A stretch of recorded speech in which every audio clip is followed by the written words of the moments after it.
कौशिकऋषिः श्री सीतारामचन्द्रो देवता अनुष्टुप् छन्दः सीताशक्तिः श्रीमान् हनुमान् कीलकम् श्रीरामचन्द्र प्रीत्यर्थे रामरक्षा स्तोत्र जपे विनियोगः ध्यानम् ध्यायेदाजानुबाहुम् धृतशरधनुषम् बद्धपद्मासनस्थम् पीतम् वासोवसानम् नवकमलदलस्पर्धिनेत्रम् प्रसन्नम् वामाङ्कारूढ सीतामुखकमलमिलल्लोचनम् नीरदाभम् नानालङ्कारदीप्तम् दधतमुरुजटामण्डलम् रामचन्द्रम् चरितम् रघुनाथस्य शतकोटिप्रविस्तरम् एकैकमक्षरम् पुंसाम् महापातकनाशनम्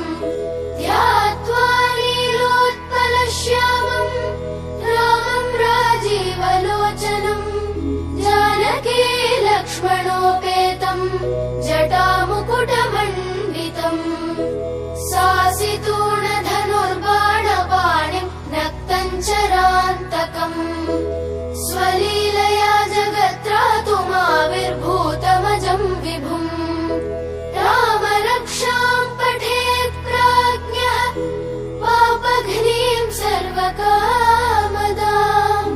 शिरो मे राघवः पातु भालम् दशरथात्मजः कौसल्येयो दृशौ पातु विश्वामित्रप्रियश्रुति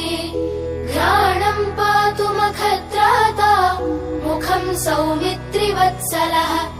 जिह्वाम् विद्यानिधिः पातु कण्ठम् भरतवन्दितः स्कन्धौ दिव्यायुधः पातु भुजौ भग्नेशकार्मुकः करौ सीतापतिः पातु हृदयम् जामदग्न्यजित् मध्यम् पातु खरध्वंसी नाभिम् जाम्बवदाश्रयः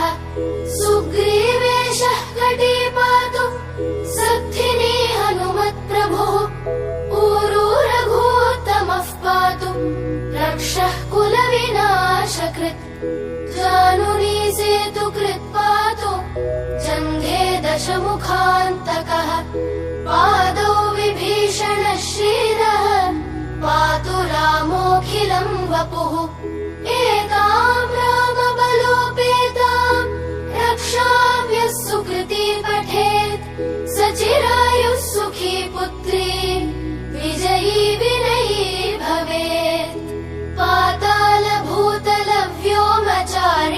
पातालभूतलव्योमचारिणश्छद्मचारिणः न द्रष्टुमपि शक्तास्ते रक्षितम् रामनामभिः रामेति रामभद्रेति रामचन्द्रेति वा स्मरन् नरो न लिप्यते पापैः भुक्तिम् मुक्तिम् च विन्दति जगज्जयित्रैकमन्त्रेण रामनाम्नाभिरक्षितम् यः कण्ठे धारयेत्तस्य करस्थाः सर्वसिद्धयः वज्रपञ्जरनामेदम् यो रामकवचम् स्मरेत् अव्याहताज्ञः सर्वत्र लभते जयमङ्गलम्